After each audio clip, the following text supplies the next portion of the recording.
بسم اللہ الرحمن الرحیم. چلیے شروع کیجیے. سب سے پہلے احسن ریحان آپ شروع کیجیے بیٹا.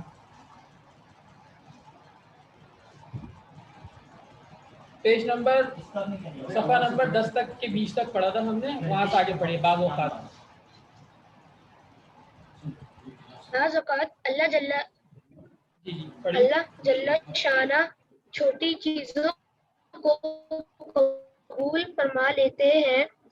عمل چھوٹا ہوتا ہے لیکن وہ اخلاص کے ساتھ ہوتا ہے, اس لیے قبول کر لیا جاتا ہے اور سارے گناہ معاف ہو جاتے ہیں. لیکن اس مغالطہ میں بھی نہ پڑ جائیں کہ بس اتنا چھوٹا سا عمل کر لیا اور باقی سب کام چھوڑ دیے تو بھی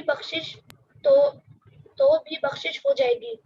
ہر آن اس حقیقت کو نگاہوں کے سامنے رکھا جائے کہ اس کائنات میں جو کچھ ہو رہا ہے وہ صرف اللہ کی ذات واحد سے ہو رہا ہے. اس دنیا میں جتنے واقعات پیش آتے ہیں وہ سب اللہ ہی کی طرف سے آتے ہیں اور اس کی مرضی کے بغیر کوئی ذرہ ادھر سے ادھر حرکت نہیں کر سکتا.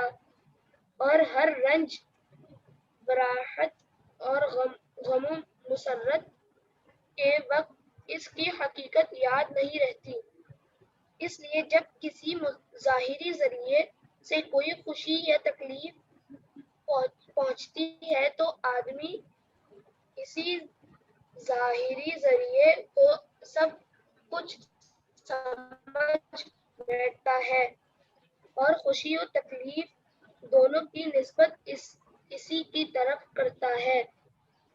لیکن توحید کا مطالبہ انسان سے یہ ہے کہ وہ اس حقیقت کو ہر آن اس طرح یاد رکھے گویا اس کو دیکھ رہا ہے. جی اب صبر کے بعد دوسرا مقام ایک منٹ پہلے اس کی آپ وضاحت سمجھیے. دیکھیں شروع میں ایک بات یہ سب سے پہلے یہ بتائی کہ دیکھیں میں نے آپ کو پہلے ہی بتایا تھا کہ کسی عمل کو چھوٹا نہیں سمجھنا چاہیے. بسا اوقات چھوٹا عمل بھی مغفرت اور بخشش کا ذریعہ بنتا ہے اور اللہ تعالیٰ کسی بھی چھوٹے عمل کا ثواب نیت پر دیتے ہیں. جتنا اخلاص ہوگا اتنی بڑی نیت, جتنا مطلب بڑی پکی نیت ہوگی تو اتنا ہی زیادہ جو ہے اس کا ثواب ملے گا. اب دیکھیں مثال کے طور پر قرآن مجید ہمیں نیکیوں کے بارے میں کیا بتاتا ہے. یہ بتاتا ہے مثل الذین ينفقون اموالهم فی سبیل اللہ کمثل حبۃ انبتت سبع سنابل فی کل سنبلۃ مئۃ حبۃ واللہ یضاعف لمن یشاء. یہ آیت ہے اور آیت اس کی یہ ہے کہ کوئی اگر نیکی کرتا ہے اس کی مثال ایسی ہے کہ جیسے اس نے ایک دانہ گندم کا ایک دانہ زمین میں ڈالا. اب دیکھیں ایک دانہ ڈالا لیکن اس کا نتیجہ کیا نکلتا ہے, اس سے ایک چھوٹا سا پودا نکلتا ہے اور اس پودے کی 7 شاخیں ہوتی ہیں, 7 چھوٹی چھوٹی ٹہنیاں ہوتی ہیں اور ہر ٹہنی پہ 100 دانے. یعنی یہ چھوٹی سی مثال سمجھائی کہ ایک نیکی کا بدلہ بسا اوقات اللہ تعالیٰ 700 بھی دیتے ہیں. مطلب ہم نے ایک چھوٹی سی نیکی کی اور اس کا جو ہمیں اجر مل رہا ہے یا بدلہ مل رہا ہے, نیکی مل رہی ہے, وہ 700 گنا مل رہی ہے. اور یہ تو کم سے کم مقدار بتائیے. اور آگے بتایا واللہ یضاعف لمن یشاء کہ اللہ تعالیٰ جتنا چاہے اس کو آگے بڑھا سکتا ہے. یعنی کسی کی اگر نیت اور زیادہ اچھی ہے تو 700 کیا 7000 گنا بھی مل سکتا ہے, 70,000 گنا بھی مل سکتا ہے. اب مثال کے طور پر آپ یوں سمجھ لیجئے کہ کوئی نیکی جو رمضان میں کی جاتی ہے وہ عام نیکیوں کے مقابلے میں 70 گنا زیادہ ہوتی ہے. جیسے آپ فرض نماز پڑھتے ہیں تو رمضان میں جو فرض نماز پڑھیں گے اس کا ثواب 70 گنا زیادہ ہوتا ہے عام نمازوں کے. لیکن یہاں سے بڑھ گیا اور اسی طرح اللہ تعالیٰ اس کو جب 70 گنا اور بڑھا دے گا تو 70 ملٹیپلائی 70, یہ تو سمجھانے کے لیے, لیکن اللہ تعالیٰ ان لمیٹڈ ثواب دے دے تو وہ اس پر بھی قادر ہے. تو سارا کا سارا دار و مدار نیت پر ہے. ایک بات. دوسری اور اہم بات یہ بتائی کہ ہمیں ہر چیز پر نظر اللہ تعالیٰ پہ رکھنی چاہیے. مطلب ہمیں اگر کوئی نعمت مل رہی ہے, کوئی اچھائی مل رہی ہے اور کوئی گفٹ مل رہا ہے یا کچھ بھی مل رہا ہے, کوئی کھانے پینے کی نعمت مل رہی ہے تو ہمیں ظاہری سبب نہیں دیکھنا چاہیے. مثال کے طور پر اگر کوئی مہمان کوئی چیز لے کر آیا, ٹھیک ہے اللہ تعالیٰ نے اس کو ذریعہ تو بنایا لیکن اصل اللہ تعالیٰ نے اس کے دل میں ڈالا کہ بھائی میں کیک لے کر آ جاؤں یا آئس کریم لے کر آ جاؤں تو وہ چیز آپ تک پہنچی. ٹھیک ہے اس کا بھی شکریہ ادا کرنا ہے لیکن سب سے پہلے اللہ تعالیٰ کا شکر کرنا ہے. اسی طرح مثال کے طور پر کسی کو بیماری لگ جائے تو ہم یہ سوچتے ہیں کہ یار اچھی دوائی کھا لوں گا یا اچھے ڈاکٹر کو دکھا دوں گا تو میں جلدی صحت یاب ہو جاؤں گا. حالانکہ وَإِذَا مَرِضْتُ فَهُوَ يَشْفِينِ قرآن مجید کی آیت ہے کہ جب ہم بیمار ہوتے ہیں تو اللہ تعالیٰ ہی شفا دیتا ہے. تو اصل تو یہ کہ ہم یہ سوچیں کہ ہم دوائی کھائیں گے, ٹھیک ہے یہ ہم نے اسباب اختیار کیا, حدیث میں آتا ہے کہ ہمیں اسباب اختیار کرنے چاہیے, لیکن اس کے نتیجے میں ہمیں صحت کون دے گا؟ اللہ تعالیٰ. تو کسی بھی کام کا دار و مدار ہمیں سبب پہ نہیں کرنا چاہیے بلکہ اللہ تعالیٰ کی ذات پہ کرنا چاہیے کہ اگر ہمیں فائدہ پہنچ رہا ہے تو اللہ تعالیٰ کی طرف سے پہنچ رہا ہے, اور ہماری طرف اگر آزمائش آ رہی ہے, کوئی تکلیف آ رہی ہے تو یہ بھی اللہ تعالیٰ کی طرف سے, اور اللہ تعالیٰ اس آزمائش کے بدلے میں ہمارے گناہ معاف کر دیں گے یا ہمیں جو ہے آخرت میں نیکیاں عطا کر دیں گے. ٹھیک ہے, چلیے آگے پڑھیے. صبر کے بعد دوسرا مقام جس کو حاصل کرنا ضروری ہے مقام شکر کہلاتا ہے. آپ نے قرآن کریم میں بے شمار آیات دیکھی ہوں گی جن میں انسان کے ذمہ شکر کو واجب قرار دیا ہے. اب مختصر یہی بتلانا ہے کہ اس شکر سے کیا مراد ہے اور اس مقام کو کیسے حاصل کیا جا سکتا ہے. ہاں دیکھیے یہ ایک شکر بہت کے ہاں حقیقی جی, معنی. اچھا جب بھی ایک شکر پیراگراف کی سنیں, جب بھی پیراگراف ختم کیا کریں تھوڑا سا رکا کریں تاکہ میں اس پیراگراف کی وضاحت تھوڑی سی کر دوں. ٹھیک ہے, اب دیکھیں, اب یہ بتایا کہ ہمیں ہر حال میں اللہ تعالیٰ کا شکر کرنا ہے. مثال کے طور پر اللہ تعالیٰ کی ہم نعمتوں کو دیکھیں تو ان گنت ہے. ابھی اگر ہم بیٹھے ہوئے ہیں اور فی الحال ہمارے پاس کوئی چیز نہیں ہے تب بھی اللہ تعالیٰ کی نعمت ہم پر ہو رہی ہے. کیا نعمت ہو رہی ہے؟ مثال کے طور پر ابھی دیکھیں, آپ دیکھ رہے ہیں تو یہ اللہ تعالیٰ کا ایک انعام ہے کہ آپ دیکھ سکتے ہیں. کتنے سارے لوگ ایسے ہیں کہ وہ اندھے ہوتے ہیں, نہیں دیکھ سکتے. اسی طرح کچھ لوگ ایسے ہیں کہ دیکھتے تو ہیں لیکن وہ ٹیڑھا دیکھتے ہیں یا صاف نہیں دیکھ سکتے. اسی طرح کچھ لوگوں کو سننے کی بیماری ہوتی ہے, وہ نہیں سن سکتے. کچھ لوگوں کو سننے کی بیماری ہوتی ہے. اسی طرح سانس کا مسئلہ آج کل تو جیسے کورونا کی وجہ سے بھی چل رہا ہے, یا ویسے بھی کچھ لوگوں کو سانس کا مسئلہ ہوتا ہے. تو یہ ساری نعمتیں اگر ہم اپنے پاس ابھی سوچنے لگے کہ ہماری ساری چیزیں صحیح سے کام کر رہی ہیں, ہمیں کوئی تکلیف نہیں ہو رہی, ہم سانس صحیح سے لے رہے, تو یہ اس وقت بھی ہم پر اللہ تعالیٰ کا انعام چل رہا ہے. تو اس چیز پر ہم شکر کریں. چاہے جائے کہ ہم یہ دیکھیں کہ میرے پاس جو ہے یہ چھوٹی گاڑی ہے اور دوسروں کے پاس بڑی گاڑی ہے تو ہم ناشکری کر رہے ہیں, اللہ تعالیٰ اس کو چھوٹ دی اور مجھے نہیں دی. یہ نہیں, شکر وہ کرنا چاہیے کہ کسی کے پاس تو آپ یہ دیکھیں کہ گاڑی بھی نہیں ہے, شکر ہے ہمارے پاس تو گاڑی ہے, یا ہمارے پاس موٹر سائیکل ہے, کسی کے پاس تو وہ بھی نہیں ہے, یا ہمارے پاس گھر ہے. کچھ لوگ تو جھوپڑی میں رہتے ہیں اور کچھ لوگ جو ہے آپ نے دیکھا ہوگا روڈ کے سائڈ میں بھی سو رہے ہوتے ہیں. کیا وہ انسان نہیں ہے؟ لیکن یہ بس اللہ تعالیٰ کی تقسیم ہے کہ کسی کو اچھا دیتے ہیں, کسی کو کم دیتے ہیں. تو ہر حال میں اللہ, اگر کوئی نعمت ملتی ہے تو صحیح ہے, اللہ پاک کا شکر کریں, اور اگر کوئی نعمت نہیں ملتی, کوئی تکلیف آتی ہے تو اس پہ صبر کریں. جب صبر کریں گے تو انشاءاللہ آخرت میں ایسی نیکیاں اور ایسی نعمتیں ہمیں ملیں گی کہ ہم بولتے کہ اللہ دنیا میں ہمیں کچھ بھی نہیں ملتا, سب کچھ آخرت میں مل جاتا ہے. لیکن اس کا یہ مطلب نہیں کہ دنیا میں کوئی چیز مل رہی ہے تو اس کو چھوڑ دیں. جو مل رہا ہے وہ اللہ کا شکر کریں کہ اللہ تعالیٰ نے ہمیں دی. مثال کے اچھے کپڑے دیے ہیں, اچھے کپڑے پہنیں, اور اگر اچھا کھانا دیا تو اچھا کھانا کھائیں. لیکن اگر نہیں مل رہا یا کسی دن سادہ کھانا بن گیا تو یہ نہیں کہ اس پہ جو ہے وہ ناشکری ہو کہ آج ایسا بن گیا ویسا بن گیا, بلکہ اس پہ صبر کرے تو انشاءاللہ اگلا دن ہوگا وہ اچھا ہوگا. چلیں آگے بڑھیں.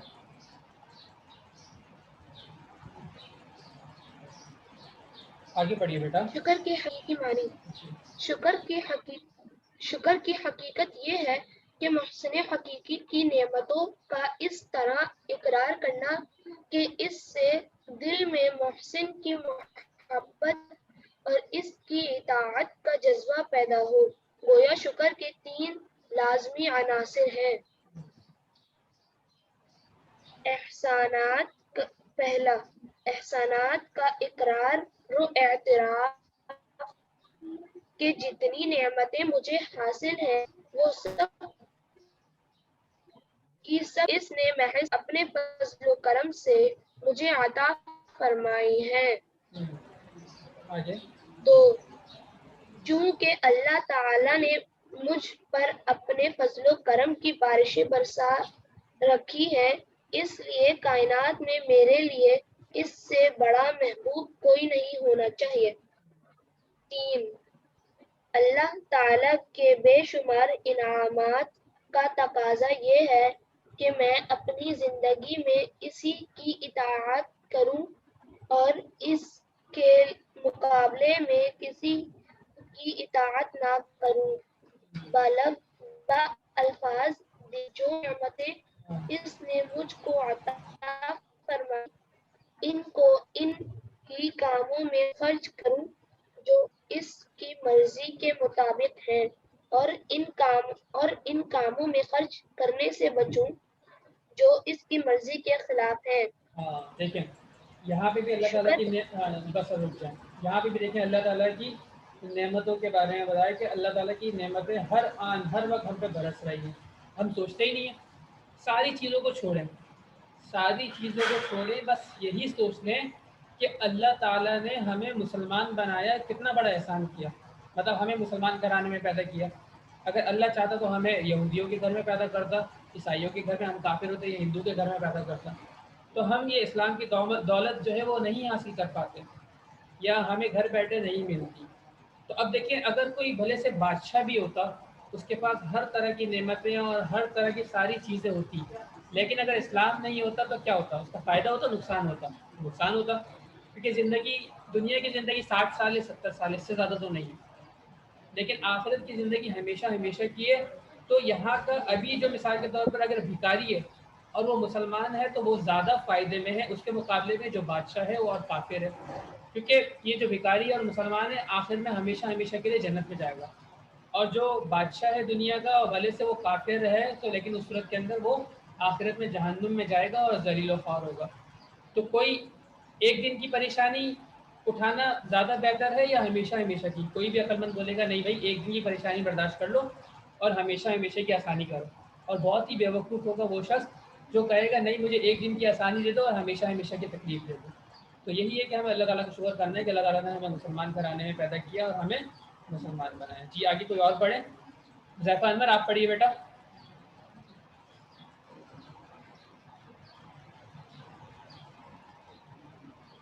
حذیفہ بیٹا پڑھیے آپ۔ جی سر۔ جی پڑھیے آگے۔ شکر اور نافرمانی نہیں ہوتی۔ اگر کسی شخص کے دل میں یہ خیال جم جائے کہ اللہ تعالیٰ کی طرف سے مجھ پر کتنی نعمتیں ہر آن متوجہ رہتی ہے تو اس کا لازمی نتیجہ یہ ہوگا کہ اللہ تعالیٰ سے محبت اور اطاعت کا جذبہ خود بخود بیدار ہوگا۔ لہذا اگر کسی وقت مجھے اور اطاعت میں کوتاہی محسوس ہو تو سمجھ لینا چاہیے کہ اللہ تعالیٰ کی نعمتوں کا صحیح اعتراف دل میں پیدا نہیں ہوا۔ اللہ تعالیٰ حضرت داؤد علیہ السلام کے گھر والوں کو اپنی نعمتیں یاد دلانے کے بعد فرماتے ہیں اعملوا آل داود شکرا۔ سر آگے بڑھو۔ آپ پڑھتے جائیے۔ اعملوا آل داود شکرا۔ ترجمہ: اے داود کے خاندان والو، تم سب شکریہ میں نیک کام کیا کرو۔ اس سے معلوم ہوا کہ شکر جس طرح زبان سے ہوتا ہے اس طرح عمل سے بھی ہوتا ہے، اور عملی شکر اس نعمت کرنے والے کی فرما برداری اور اس کی مرضی کے مطابق استعمال ہے۔ حضرت محمد بن کعب قرظی رحمۃ اللہ تعالی فرماتے ہیں کہ شکر تقوی اور نیک اعمال کا نام ہے۔ حضرت بغداد جی تقوی نہیں تقوی پڑھیے۔ شکر تقوی نیک اعمال کا نام ہے۔ حضرت جنید جی پڑھیے۔ شکر تقوی اعمال کا نام ہے۔ حضرت جنید بغدادی رحمۃ اللہ علیہ کا قول ہے، شکری نعمت یہ ہے کہ تو اپنے آپ کو اس نعمت کے قابل نہ سمجھ، شکر کے کوئی حد نہیں۔ حضرت نوح علیہ السلام ہمیشہ اللہ تعالیٰ کا ذکر فرمایا کرتے تھے، وہ اللہ تعالیٰ کا بہت زیادہ شکر کرنے والے اور اس کی تعریف کرنے والے تھے۔ جو چیز بھی کھاتے فوراً الحمدللہ فرماتے اور چیز پیتے الحمدللہ فرماتے اور کپڑے پہنتے تو الحمدللہ کہتے، غرض چھوٹے بڑے ہر عمل پر بسم اللہ اور الحمدللہ پڑھتے۔ اس بات پر اللہ تعالیٰ نے ان کی تعریف فرمائی، انہ کان عبدا شکورا۔ ترجمہ، بے شک نو بڑے شکر گزار بندے تھے۔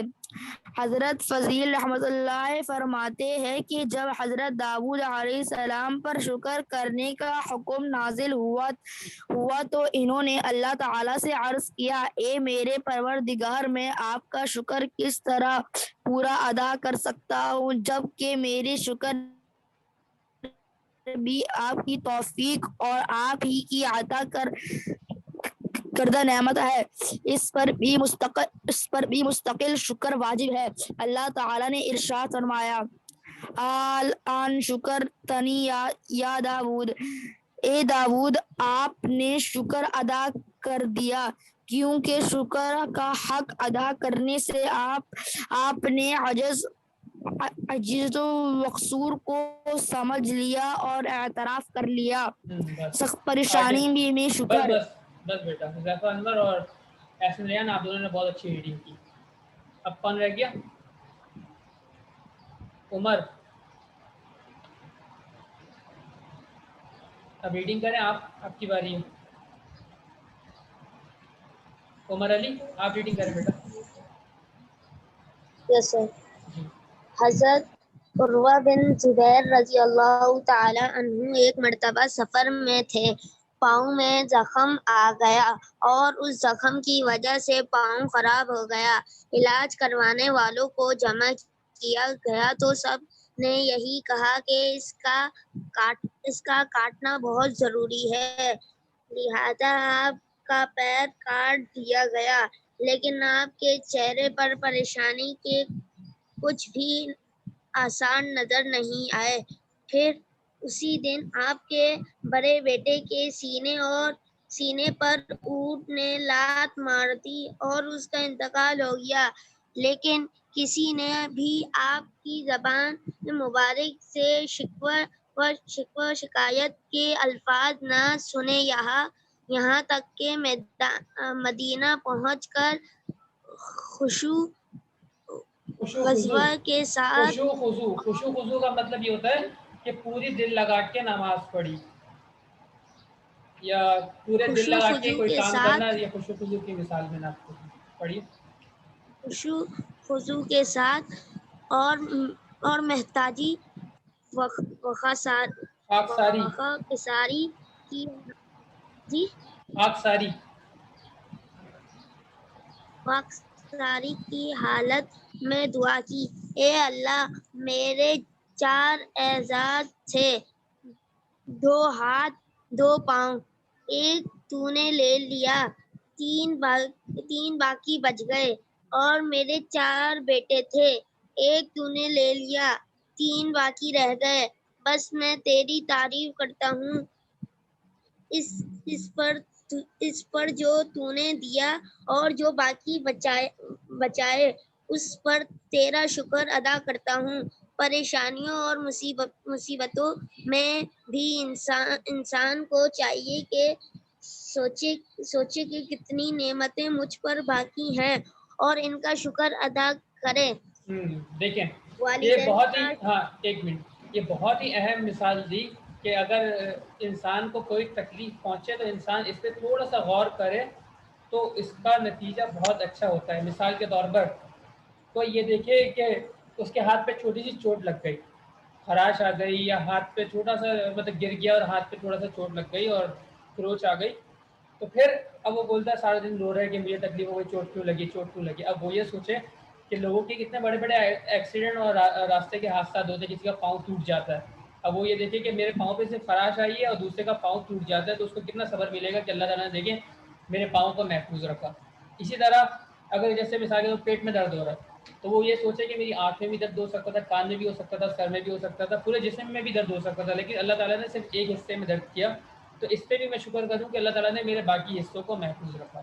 تو یہ سارے طریقے بتا رہے ہیں کہ جس کے ذریعے سے انسان شکر کر سکتا ہے اور اللہ تعالیٰ کو راضی کر سکتا ہے۔ جی آگے پڑھیے بیٹا۔ چلے میں پڑھتا ہوں آگے، اب اس چیپٹر کو جلدی سے ریڈنگ کر کے ختم کرتے ہیں تاکہ والدین کا تاکہ یہ آج ہی ختم ہو جائے، اور پھر ایکسرسائز جو اس کے سوال جواب ہیں وہ انشاءاللہ ہم نیکسٹ لیکچر میں کریں گے۔ اب میں پڑھ رہا ہوں، ذرا سنیے گا غور سے۔ بسم اللہ الرحمن الرحیم۔ والدین کا شکر ادا کرنا گویا کہ اللہ کا شکر ادا کرنا ہے، جیسا اللہ تعالیٰ قرآن کریم میں فرماتے ہیں وَوَصَّيْنَا الْإِنسَانَ بِوَالِدَيْهِ حَمَلَتْهُ أُمُّهُ وَهْنًا عَلَى وَهْنٍ وَفِصَالُهُ فِي عَامَيْنِ أَنِ اشْكُرْ لِي وَلِوَالِدَيْكَ إِلَيَّ الْمَصِيرُ۔ ترجمہ: شکر ادا کرو میرا اور اپنے ماں باپ کا، آخر میری ہی طرف لوٹنا ہے۔ اس آیت میں اللہ تعالیٰ نے اپنی ذات کے شکر کے ساتھ والدین کا شکر ادا کرنے کا بھی حکم فرمایا ہے، اس لیے کہ والدین نے راتوں کو جاگ کر اور مشقتیں اٹھا کر اس کی تربیت کی اور اس کی غذا کا بندوبست کیا۔ لہذا جو شخص والدین کی نافرمانی اور ان کے ساتھ برا سلوک کرے، ایسا شخص والدین کی نیکیوں کا شکر گزار نہیں بلکہ والدین کے احسانات کا انکار کرنے والا ہے۔ جس نے والدین کا شکر ادا نہیں کیا جن کے ذریعے اللہ نے اس تک نعمتیں پہنچائی، اس نے اللہ تعالیٰ کا بھی شکر ادا نہیں کیا۔ حدیث شریف میں آتا ہے جس نے لوگوں کا احسان نہیں مانا اس نے اللہ تعالیٰ کا بھی احسان نہیں مانا۔ اب دیکھیں والدین کا خاص طور پہ یہاں پہ کیوں ذکر کیا، اس لیے کہ ہم پہ سب سے اللہ تعالیٰ کے بعد اور نبی کریم صلی اللہ علیہ وآلہ وسلم کے بعد ہم پر جو سب سے بڑا احسان کرنے والے ہیں وہ والدین ہیں۔ روزانہ کا ہمارے کھانے کا انتظام کرنا، والد جو ہیں ہمارے فادر ہیں جاتے ہیں کما کے لے کر آتے ہیں، اگر وہ نہیں کمائیں گے تو ہم کھائیں گے کیسے؟ پھر دوسری بات والدہ ہیں ہماری جو ماما ہیں وہ کھانا بناتی ہیں، اگر وہ نہیں بنائیں گی تو ہم کھائیں گے کیسے؟ اسی طرح ہماری تمام ضروریات کو پورا کرنا، ہمارے کپڑے، ہمارے کھانے، طبیعت خراب ہو جائے تو ڈاکٹر کے پاس لے کے جانا۔ سب سے بڑھ کر جب ہم چھوٹے ہوتے ہیں، ابھی تو چلو کچھ کام ہم خود کر سکتے ہیں، جب چھوٹے ہوتے ہیں تب تو ہم کچھ بھی نہیں کر سکتے، اور یہ کہ ہمارے جو ہے وہ کپڑے چینج کرنا، پیشاب وغیرہ کی صفائی کرانا، ہمارے بستر کو صاف رکھنا، ہمارے کھانے پینے کا بر وقت انتظام کرنا، اور بچے تو آدھی رات کو اٹھتے رہتے ہیں، والدین اٹھ کی پریشانی میں بچوں کی تمام دیکھ بھال کرتے ہیں، پھر کبھی بچے کی طبیعت خراب ہو جائے آدھی رات کو اٹھ کے اپنی نیند خراب کر کے بچے کی دیکھ بھال کرتے ہیں۔ تو اتنے بڑے بڑے انعامات ہیں، اور آج جو ہے ہم اپنے والدین کے سامنے جو ہے زور سے بول دیتے ہیں اور بولتے ہیں کہ ایسا کیوں نہیں کیا، ایسا نہیں کیا، حالانکہ ہمیں ان کی نعمتوں کا شکر کرنا چاہیے اور ان کے ساتھ تو اف بھی نہیں کرنا چاہیے۔ قرآن میں آتا ہے ولا تقل لهما اف، کہ والدین کو تو اف بھی نہ کرو، یعنی جیسے والدہ اگر کوئی کام بولتی ہے کہ تو اس میں یہ نہیں کرنا چاہیے یار امی یار ابھی نہیں کر رہا بعد میں کروں گا، تو یہ سب بھی نہیں بولنا چاہیے، اس پہ بھی جو ہے ہماری پکڑ ہوتی ہے، اور اگر ہم خندہ پیشانی سے کام کریں گے تو اس پر ہمیں حج کا ثواب ملے گا انشاءاللہ۔ تو یہ کہ والدین کا شکر کرنا چاہیے، اگر کوئی نافرمانی کرے گا، ناشکری کرے گا تو گویا وہ اللہ تعالیٰ کی ناشکری کرے گا۔ علامہ خطابی رحمۃ اللہ علیہ فرماتے ہیں کہ آپ صلی اللہ علیہ وآلہ وسلم کے اس فرمان کے دو مطلب ہو سکتے ہیں۔ نمبر ایک، اس میں وہ شخص مراد ہوگا جس کی عادت اور طبیعت ہو کہ لوگوں کے احسانات کا انکار کرتا ہو اور کسی کی نیکی پر شکریہ بھی ادا نہ کرتا ہو، تو ایسے شخص کی عادت میں یہ بھی داخل ہوگا کہ اللہ تعالیٰ کے احسانات کا بھی انکار کرتا ہوگا اور ان پر بھی شکر ادا نہیں کرتا ہوگا، یعنی کوئی بھی اگر اس کے ساتھ اچھائی کا معاملہ کرتا ہے تو اس کی اچھائی وہ نہیں مانتا۔ اس طرح یہ مطلب ہوا اس حدیث شریف کا کہ جس میں آپ صلی اللہ علیہ وآلہ وسلم نے ارشاد فرمایا جس نے لوگوں کا شکر ادا نہیں کیا اس نے اللہ کا بھی شکر ادا نہیں کیا۔ دوسرا مطلب حدیث کا یہ ہے کہ اللہ تعالیٰ بندے سے اپنے احسان پر شکر اس وقت تک قبول نہیں فرماتے جب تک کہ بندہ لوگوں کے احسان کا شکر ادا نہ کرے اور ان کی نیکیوں کا انکار کرے، اور حقیقت یہ ہے کہ اللہ تعالیٰ نے بہت بڑی تعداد میں بندوں پر انعامات اور احسانات فرمائے ہیں، یہاں تک کہ کسی انکار کرنے والے کے لیے کوئی گنجائش نہیں کہ وہ اللہ تعالیٰ کے انعامات کا انکار کر سکے، بلکہ اگر انسان اپنے جسم میں ہی اللہ تعالیٰ کی نعمتوں کو شمار کرنا چاہے تو وہ عاجز ہو جائے گا۔ اس کی ایک سادہ سی مثال سانس کی نعمت کو لے لیجئے، دیکھیں میں نے اس کی مثال آپ کو پہلے دی تھی، سانس اندر لے کر باہر نہ نکال سکے تو موت ہے، اور باہر کر اندر نہ لے سکے تب بھی موت ہے۔ اس ایک سانس کی نعمت کی وجہ سے انسان پر دو شکر واجب ہوتے ہیں، ایک سانس اندر لے کر باہر نکالنے کا، دوسرا باہر نکال کر اندر لینے کا، اور حساب لگائیے کہ ایک انسان ایک دن میں کتنی سانس لیتا ہے اور اس حساب سے اس پر کتنے شکر واجب ہوتے ہیں۔ یہ کیسے ممکن ہے کہ کوئی اللہ تعالیٰ کی تمام نعمتوں کا شمار کر سکے؟ سب سے بڑا شکر اللہ رب العزت کے سب سے بڑا شکر توحید ہے، یعنی ایک اللہ تعالیٰ کو ہر چیز کا مالک سمجھنا اور عبادت بھی صرف اللہ تعالیٰ کی کرنا جس کا کوئی شریک نہیں، اس لیے کہ اللہ تعالیٰ نے ہی ہر چیز کو پیدا فرمایا اور عدم سے وجود بخشا، یعنی کوئی چیز بھی نہیں تھی اللہ تعالیٰ نے سب کو بنایا، اور انسان کو طرح طرح کے رزق عطا فرمائے ہیں، اور ان تمام کاموں میں اللہ تعالیٰ کے ساتھ کوئی شریک نہیں۔ اللہ کے علاوہ کوئی بھی عبادت کا مستحق نہیں، لیکن اکثر لوگوں نے اس کی حقیقت سے روگردانی کی ہے اور اللہ تعالیٰ کے شریک ٹھہرا رکھے ہیں اور ان شرکاء کو نفع نقصان کا مالک بنا رکھا ہے۔ روزی دینے، مرض سے شفا دینے، ضرورتوں کو پورا کرنے اور پریشانیوں کو ہٹانے کا اختیار انہی شرکاء کو دے رکھا ہے۔ جیسے کہ وہ لوگ ہوتے ہیں نا مزار پہ جاتے ہیں اور یہ کہتے ہیں کہ بھائی یہ مزار والے ہی ہماری ضرورت کو پورا کرتے ہیں، تو ایسا نہیں ہے، بلکہ اللہ تعالیٰ اصل ضرورت کو پورا کرنے والے۔ اس طرح لوگ سمجھتے ہیں کہ ہم باباؤں کے پاس جائیں گے وہ ہماری مرادیں پوری کریں گے، یہ بات ٹھیک نہیں، اللہ تعالیٰ ہماری ضرورت کو پورا کرنے والے ہیں۔ لہٰذا شکر نعمت یہ ہے، صفحہ نمبر 16 پڑھ رہا ہوں، آخری صفحہ۔ شکر نعمت یہ ہے کہ نعمت میں مشغول ہونے کے بجائے نعمت دینے والے کو یاد کیا جائے۔ شکر کے مواقع، صبح سے شام تک سینکڑوں کام ایسے ہوتے ہیں جو ہماری خواہش کے مطابق ہو جاتے ہیں۔ ان چھوٹے چھوٹے مواقع پر شکر ادا کرنے سے ہم اللہ تعالیٰ کی محبت میں بہت جلد ترقی کر سکتے ہیں۔ جیسے صبح آنکھ کھولی، صحت بالکل ٹھیک ہے تو کہہ دیں الحمدللہ، گھر والوں کو دیکھا وہ سب تندرست ہیں تو چپکے سے کہہ دیں الحمدللہ، نماز کے لیے گئے تو جماعت مل گئی الحمدللہ، صبح وقت پر ناشتہ مل گیا الحمدللہ، اسکول میں جانے لگے اب خطرہ ہے کہ دیر نہ ہو جائے لیکن صحیح وقت پر پہنچ گئے الحمدللہ، واپس آنے میں گھر والوں کو خوش و خرم دیکھا الحمدللہ، گرمی میں ٹھنڈی ہوا کا جھونکا آیا یعنی اے سی میں بیٹھ گئے یا آپ کسی ٹھنڈی جگہ سے گزرے تو آپ نے کہا الحمدللہ۔ حدیث میں ہے جو تھوڑے کا شکر ادا نہیں کرتا وہ زیادہ کا بھی شکر نہیں کرتا۔ شکر پر استقامت کی دعا، حدیث میں ہے کہ نبی کریم صلی اللہ علیہ وآلہ وسلم نے معاذ بن جبل رضی اللہ تعالیٰ عنہ سے فرمایا مجھے تم سے محبت ہے لہٰذا تم ہر نماز کے بعد یہ پڑھنا مت بھولنا اللہم اعنی علی ذکرک و شکرک و حسن عبادتک۔ ترجمہ، اے اللہ میری مدد فرما اپنی یاد کرنے میں، اپنے شکر ادا کرنے میں اور اچھی طرح عبادت کرنے میں۔ اسی طرح دوسری حدیث میں ہے کہ جناب نبی کریم صلی اللہ علیہ وآلہ وسلم یہ دعا مانگا کرتے تھے رب اجعلنی لک شکارا لک ذکارا۔ ترجمہ، اے رب مجھے ایسا نہ بنا دیجئے کہ آپ کا خوب شکر کروں، اے رب مجھے ایسا بنا دیجئے کہ آپ کا خوب شکر کروں، خوب ذکر کروں۔ الحمدللہ یہ ہمارا چیپٹر مکمل ہو گیا اور اس کی وضاحتیں تقریباً مکمل ہو گئی۔ انشاءاللہ اگلے لیکچر میں ہم اس کے سوال جواب اور جو مشقی کام ہے وہ کریں گے۔ اب آپ لوگوں کا کام یہ ہے کہ آپ لوگ اس کا ٹائٹل بنا کے رکھیے گا اس چیپٹر کا، اور انشاءاللہ نیکسٹ لیکچر میں ہم اس کو کمپلیٹ کریں گے۔ جزاکم اللہ خیر، السلام علیکم ورحمۃ اللہ وبرکاتہ۔ کوئی بات